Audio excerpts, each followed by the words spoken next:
from the Rice University, and this is joint work with my advisor, Dan Wolek.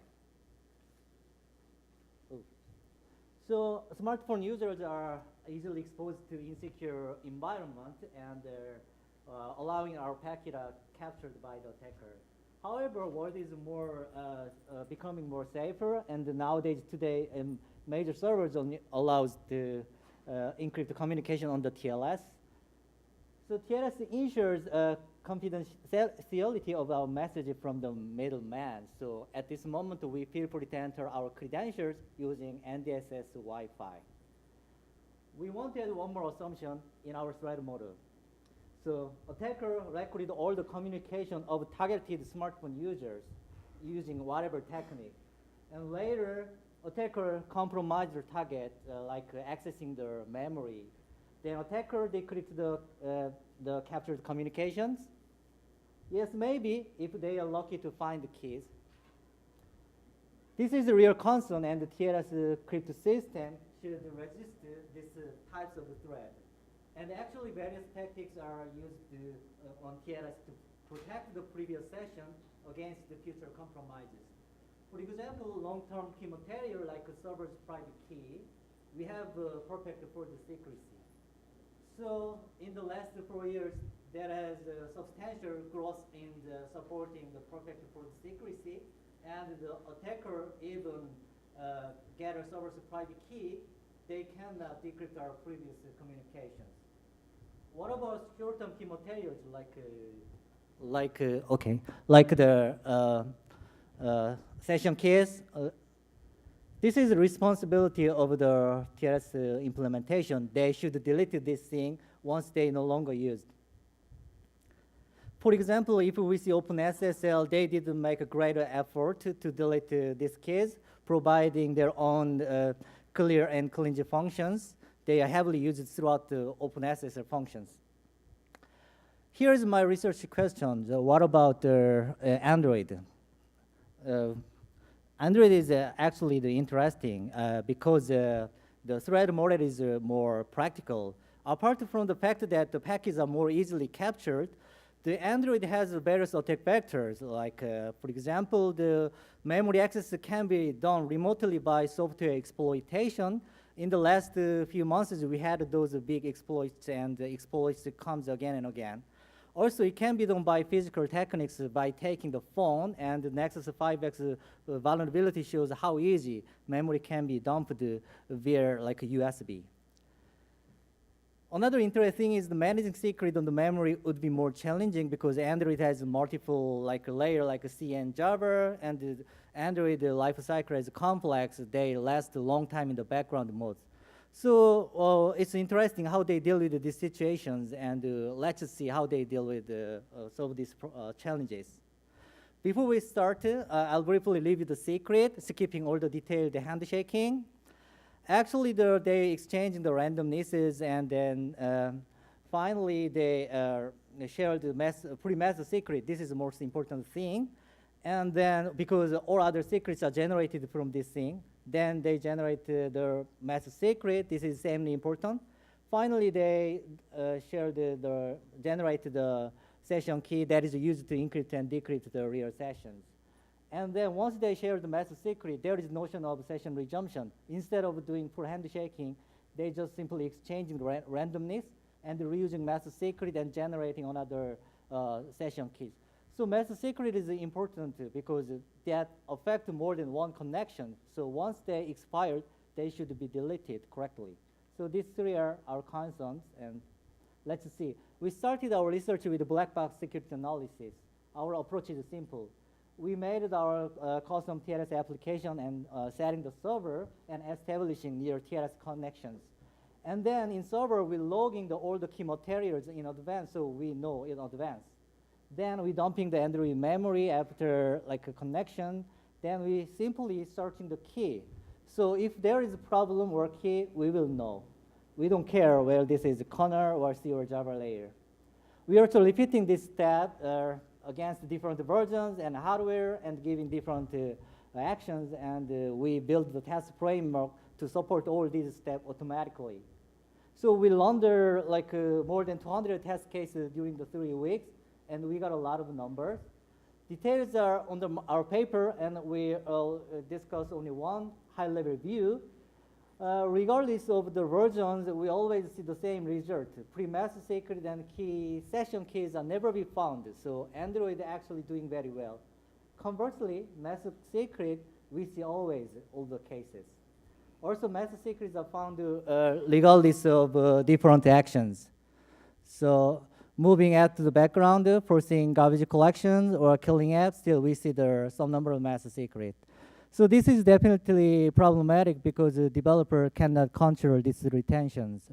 And unused master secret only expose the like attack vectors. So, but why this is happening? This is a bug or intended by the developer for any performance reason. So we did in-depth analysis and we found the reason. Let's see how Android TLS stack is composed of. First, developer will make using the app using the standard API. And on the bottom of that, there are 3 libraries that actually used outside of the Android world too. There is OkHttp for the HTTPS. There is a Conscrypt and BoringSSL for TLS. And the Conscrypt is a thin Java layer lapping C layer, and BoringSSL as the actual implementation has complex and detailed the logic of the TLS. This is actually the simplified version of OpenSSL. Actually, the problem happening when they're interacting with each other with different their own object management, which is quite inconsistency. For example, BoringSSL managing the reference counting, but Conscrypt doing lazy deletion, and OkHttp doing ego deletion. Let's see more details. BoringSSL has 3 key concept structures, and SSL Session actually has the master secret. And each structure has a reference counter field, and they are correctly freed and deleted whenever their reference count is 0. Actually, a lot of code are dedicated to this reference counting. Actually, some are dirty, like assertion statement. I couldn't find any problem in this layer. They're doing well. Also, good thing is all key materials are managed within this layer. The keys are never going beyond this layer. They are well encapsulated. However, problem happening when the Conscrypt has a reference and they are doing the lazy deletions. For example, on creation, there is a OpenSSL session impl that increases its underlying OpenSSL reference counting. However, after that, there is no more manual reference management. Whatever this object is copied or linked, they don't care. This is because the JVM has automatic memory management, so they use this feature. So finally, this object will be unused and the target of the garbage collector. So they put the decreasing routine into the finalized function that is triggered by garbage collector. This is smart and natural for Java, but cleanup timing is undefined because garbage collection timing is undefined. Considering master secret's importance is problematic. For example, what if TLS apps are going to the background without any garbage collections?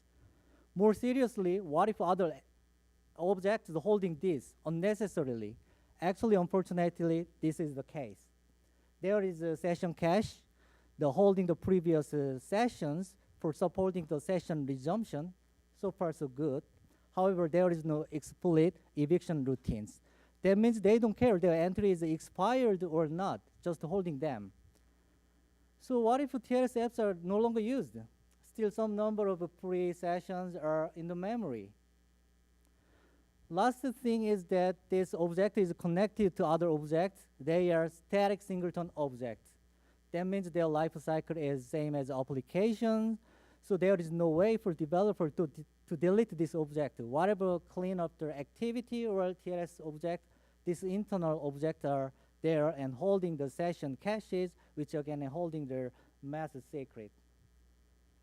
So last thing is I mentioned is OkHttp. So it contributes to this problem to some extent, managing the high-level connections in its connection pool, which is indirectly connected to this Conscrypt.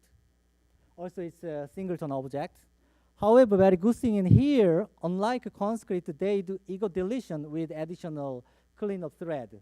So after 5 minutes, they are cleared. It's very interesting. Different external library, how deal with this situation, and the Android, how they make problem. Anyway, OkHttp, the hard work is useless in removing the secret because of laziness of the conscripts. This is also invalidating all the effort on BoringSSL. So what's the consequence of these conflictions? Simply, if you open the Android phone, there is some applications like of the TLS on the background or the foreground. Whatever they holding some number of master secret that at this moment that are related to your previous communications. So this is definitely the mistake of the implementations. However, we want to see this is a real problematic on Android for attacker's view. For that, we consider two more conditions. First one, attacker can find the 48 bytes of keys in a huge gigabyte of memory in a reasonable time. Secondly, the message keys live in a long time in the memory in a normal usage pattern with the real-world applications. For the first, we found the pattern, so simple to find the message secrets in a gigabyte of memory in several seconds. Secondly, we additionally experiment with Chrome real-world application that we think that based on BoringSSL too. And we access the 5 popular sites with the Chrome applications, and 51 message secrets are accumulated. And then we're moving to app the background, just a little going. And we run the YouTube applications, but it doesn't make any changes. We keep learning this YouTube application to simulate moderate workload to the smartphone, but after 2 days, still majority of what there. So that means that message secrets are preserved as long as the app is alive, and providing the attacker to enough time slots. So I want to show the demo. Let's assume that the NDSS Wi-Fi administrator bad guys and capturing all our packets, and later while you are sleeping, they access your phone. Let's see what's going on. So they're using, this is an encrypted packet actually. They use our tool, giving the memory dumping and the recorded packet, and then extracting message secret in seconds.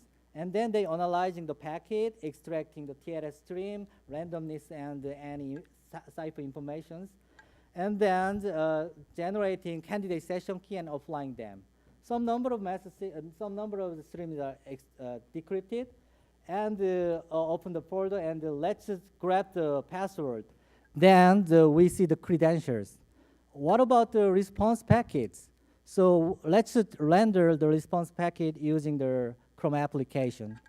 If you saw, the attacker can see exactly same thing that the smartphone user just saw in the previous day. So, yes. Yes, it's problematic, so master key retention allows attacker to decrypt our previous communication. So there is what is the solution? We implemented the quick fixes. First one is the hooking Android lifecycle. Whatever Android is going to the background, we delete the expired keys. Second solution, we are doing the same thing as the OkHttp with ego deletion. We put the secondary thread and evict the TLS sessions periodically. These quick fixes works well and mitigate this problem. And this is serious, we think. Also, reviewers think this is serious. So we reported to Google, and I want to share the response feedback to you guys. And we reported this thing last year, and recently we got a feedback. However, it's unfortunate. They think this message retention problem is not a security issue. I don't know, but we disagree. At least we believe the expired message secret should be deleted, as I present here. So, as conclusion, we first investigate Android TLS stack in terms of managing the ephemeral secret, and we found the problem because of a conflicting of the memory model.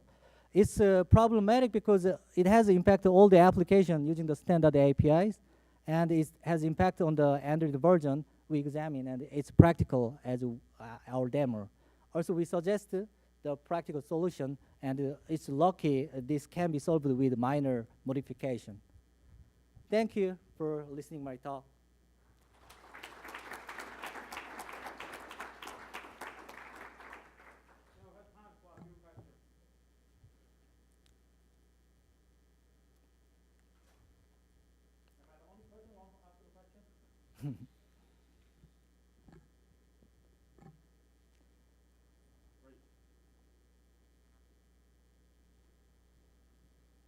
Hi there, Daniel Kahn-Gilmore with ACLU. So thank you for this work. It's great to see concrete motivations for deletion of ephemeral keys and attention to this kind of problem. You said you spoke with Google. I actually don't know who the upstreams are for OkHttp or for Conscrypt. Is Google responsible for both of those tools? I don't think because this is the external library, and actually Android has thousands of external library, but I think the OkHttp is don't know, but Conscrypt and BoringSSL is managed by the Google teams and the responsibility of the Google. There is like guys like Adam Laney. He is in charge of these things. For BoringSSL, yeah. But is that true for OkHttp as well? I'm just wondering if there are other parties. Yeah, OkHttp is I don't know, but actual problem comes from the Conscrypt. That is a thin layer of the BoringSSL. So this is Google's responsibility. Also, OkHttp, I mentioned that they are doing very well. They do eagle deletion, so their assumption is that the connection might connect you to the sensitive things, so they do eagle deletion with their additional thread. But the BoringSSL and Conscrypt doesn't do that. Right. So I guess I'm wondering, is there another approach to fixing this besides relying on Google to fix it? Like, have you explored forking Conscrypt, for example, and offering a Conscrypt++ that has this problem fixed, and then encouraging people to migrate as a way of putting pressure on Google? Mm-hmm. So your question is? My question is, how can we get this actually fixed? Because it sounds like it's not getting fixed right now. I think that best solution is the main problem is from the conscriptor, because they are lazy deletion. So best solution is they sync with the OkHttp, like managing their reference counting, but it's very hard. So my quick fix is that sync with the OkHttp for the conscript, putting the additional thread, clean up the expired secrets periodically. So yes, that could be the solution. Thank you. Yeah, I think it's, if no one else asks, then I will ask you a few questions. I think it's a very interesting work, but personally, I think how serious the problem is. And the things here is, particularly for a demo, I think the demo is impressive, but in the meantime, you think about your adversary model is you assume that hacker can get access to your phone, break your password, and if that's the case, whatever you were saying yesterday, they can find from your cache. So this could be one issue. The second is, they keep those data inside the memory, I guess for a reason, right? And for the utility reason. And not secure, which are great, but for utility reason. Have you guys did an extensive experiment to make sure indeed, if you aggressively delete all these data, it will not affect its utility? And the third question is, I'm trying to use up all these 2 minutes. the third question is, and deleting something could be very hard. And even if you do those deleting, are you sure you indeed delete the data? Right? And just within 2 minutes, as much as you could. I'm sorry, I didn't understand your question. Sorry, my hearing. Which one? Yeah, actually, yeah. So all of them. So yeah. So could you repeat? Yeah. Let's just talk about simplest one. The first one, do you think how serious this thing could be? Because assume the attacker can access your phone, break your password, right? They can already get access to your data. Why do they need to save the data yesterday and analyze your memory and access the recovered mask key and do decryption? I think the adversary model here is pretty strong. Oh yes. So our threat model is that assuming they're capturing the packet, also we can access the memory. But always it is not required to break the password to getting access to memory. As I mentioned before, there is many exploits that allows we access the memory dumping just by software exploitation, and some the hardware vulnerabilities like show that just like putting the USB, it allows memory dumping. So yeah, it's like a threat model. Okay.